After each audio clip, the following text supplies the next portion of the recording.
এই মুসলমানদের থেকে লড়তে গেলে প্রথমে এদের অসল জায়গা, কেন এরা পাঞ্চার বানাবার থেকে প্রফেসর অবধি সব একরকম চিন্তা ভাবনা আছে। আজকে আমি একটা মুসলমানের স্কলারের বক্তব্য শুনছিলাম, ইসলাম ধর্মে রেপ করাটা কোনো খারাপ কাজ নয়, ইসলাম ধর্মে মূর্তি পূজাটা খারাপ কথা। আল্লাহ নাকি বলেছেন রেপ করা কোনো খারাপ জিনিস নয়। আমাদের যারা পুলিশরাও শুনছে তাদেরকে আমি বলছি, আপনাদেরও শোনা দরকার আছে। আপনাদের অবস্থা সব থেকে বেশি খারাপ হবে,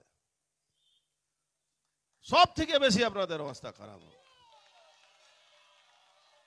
আমরা তো হিন্দু আছি, কেউ মুসলমান আছে, আপনারা না হিন্দু থাকবেন না মুসলমান থাকবেন, আপনাদের অবস্থা খুব খারাপ।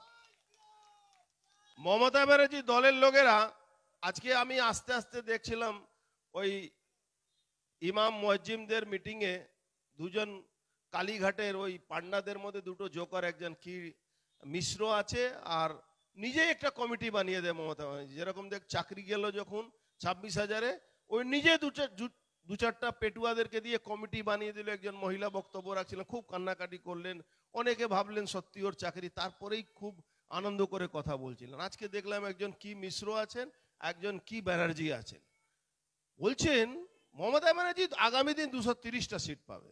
আমরা একজন বলছে উনি তো হিন্দু নয়, তো বলছে না না ব্রাহ্মণের ঘরের মেয়ে। ভাবুন, পশ্চিমবাংলার মুখ্যমন্ত্রীকে আজকে বলতে হচ্ছে আমি ব্রাহ্মণের ঘরের মেয়ে, কোন অবস্থাতে আছেন উনি। এই জায়গাতে আপনাকে ভাবতে হবে।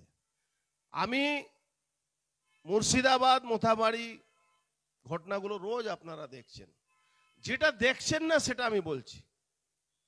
আমার ওখানে অনেক লোক থাকে, ধুলিয়ানে থাকে, এই জঙ্গিপুরে থাকে, আমার পার্সোনাল তাদের সঙ্গে রিলেশনের লোক বলছি। আপনি এখানে পুলিশের, কেন আমি বললাম পুলিশরাও শুনুন আপনারা, আপনাদের একটা এসডিপিও সেদিন মরতে মরতে বেঁচে গেছিল। ওই এসডিপিও ওই পুলিশের সঙ্গে যারা যত লোক ছিল, আমি নাম বললে ওর বেচারা চাকরি চলে যাবে, ও স্পষ্টভাবে বলছে কি যদি বিএসএফ না থাকতো আমরা মার্ডার হয়ে যেতাম। প্রায় 70 রাউন্ড গুলি চলেছে জানেন, ওই জাফরাবাদে 70 রাউন্ড গুলি চালিয়েছে, প্রায় 250-এর উপরে বোম চলেছে। আপনি ভাবুন কতদিন ধরে প্রিপারেশন চলছিল। ভালো করে জানেন পুলিশরা 1 কেজি বোমের মশলা বানাতে গেলে কতক্ষণ সময় লাগে, কত পিস তৈরি হয়। এই অস্ত্রগুলো আসছে কোথা থেকে? এই পুলিশের লোকেরা অস্ত্র দেয়। এই লাটবাগান থেকে বেশিরভাগ অস্ত্র বেরোয়। আমার ব্যারাকপুরে লাটবাগান আছে না, ওখানে আরমারি থেকে বেশিরভাগ অস্ত্র গুলিগুলো সব বেরোয়। আপনি দেখেছেন ইতিমধ্যে কলকাতা দোকান থেকে অস্ত্র ওই ক্যানিং এ ধরা পড়েছে।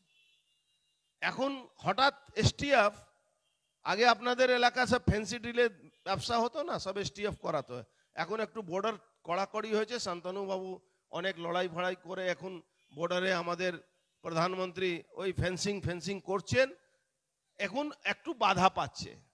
নাহলে এই ফ্যান্সি ড্রিল দিয়ে টাকা দিয়েই আমাদের উপরে গুলি বম চালাচ্ছে, আমাদের বাড়ি দখল করছে, আমাদের মাদের উপরে অত্যাচার করছে।